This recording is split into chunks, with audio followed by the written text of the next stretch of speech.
Bienvenue à tous. Dans cette vidéo, je vais vous commenter l'activité Mes premiers pas sur Scratch. Donc je vous invite à lancer le logiciel Scratch et à vous munir du poly de l'activité Mes premiers pas sur Scratch. Vous pouvez à tout moment mettre cette vidéo en pause, ce qui vous permettra d'avoir le temps de reproduire les choses sur Scratch. Alors dans la première partie, la partie 1, un premier mouvement, on vous demande d'aller dans la catégorie de commande mouvement et d'aller prendre la commande, alors on peut dire commande ou instruction, avancée de 10 pas. On vous demande de cliquer plusieurs fois sur cette commande et d'observer donc le lutin. Vous pouvez voir qu'à chaque fois que vous cliquez sur cette commande, le lutin avance de 10 pas. Alors on dit 10 pas, mais c'est plutôt, je pense que c'est des pixels. Il faut savoir qu'horizontalement, on va de moins 240 à plus 240. Donc moins 240 sur la gauche, plus 240 sur la droite. Et verticalement, de moins 180 vers le bas à plus 180 vers le haut. Ça, c'est au niveau des pixels. On vous demande ensuite de modifier la commande pour que le lutin avance de 20 pas, donc au lieu de 10. Au clavier, on va saisir 20. Voilà, et après vous pouvez cliquer dessus, il avance un petit peu plus. Ensuite, dans la partie 2, on vous demande d'intégrer une deuxième commande. Donc dans la catégorie apparence, allez chercher la commande dire bonjour pendant 2 secondes. La voici. On vous demande d'aller l'imbriquer sous la première commande. Et ensuite, vous pouvez cliquer sur le bloc de 2 commandes. Vous allez voir que le chat va donc faire les deux choses successivement. Il avance, puis ensuite il dit bonjour pendant 2 secondes.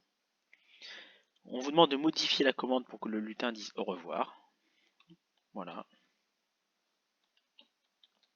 Vous cliquez dessus et le lutin va donc dire au revoir après avoir avancé de 20 pas. Alors, on peut enchaîner les commandes pour faire avancer puis reculer le lutin. Alors, vous pouvez déjà recentrer le lutin au clavier, donc vous faites un clic gauche et vous le déplacez au centre, j'ai dit au clavier mais c'était la souris, au centre de l'écran, au centre de la scène. Alors, c'est pas la peine d'aller rechercher les instructions, vous pouvez éventuellement sur le groupe de 2 blocs faire un clic droit et dupliquer les commandes. Voilà, vous refaites un clic gauche pour les déposer quelque part, et de cette manière-là, vous pouvez les mettre les blocs les uns en dessous des autres. Alors par rapport à votre poly, on est arrivé au petit 3 sur enchaîner les commandes, on vous demande donc d'avancer de 50 pas, de dire qu'on avance, c'est-à-dire en avant, et ensuite d'avancer de moins 50 pas, ce qui aura pour conséquence d'aller vers la gauche de 50 pas, et de dire en arrière. Voilà, vous allez voir, je vais cliquer sur les blocs, donc il avance, il dit en avant, il recule, il dit en arrière, c'est exactement ce que demande de faire le script qui est ici. Alors, on arrive à la partie 4, encore et encore, on souhaite à présent faire répéter ces mouvements au lutin. Nous allons dans la catégorie contrôle pour prendre l'instruction répéter indéfiniment.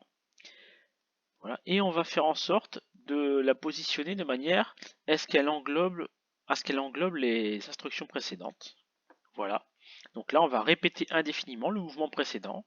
Je clique sur l'instruction et je la lance. Donc à l'infini, le chat va avancer de 50 pas, dire en avant, reculer de 50 pas et dire en arrière. Voilà. Afin de lancer automatiquement un script, vous avez dans la catégorie événements une instruction qui s'appelle quand drapeau vert est cliqué. Et donc, quand vous allez cliquer sur le drapeau vert, vous allez lancer le script qui s'exécute. Donc là, indéfiniment, il s'exécute. Et de manière à arrêter le script, vous pouvez cliquer ici sur l'hexagone rouge. Voilà. Donc j'espère que cette vidéo vous aide à bien comprendre l'activité. Je vous propose un petit approfondissement. Donc, on va faire en sorte que le lutin, en fait, balaye l'écran de gauche à droite, comme ça, sans jamais s'arrêter.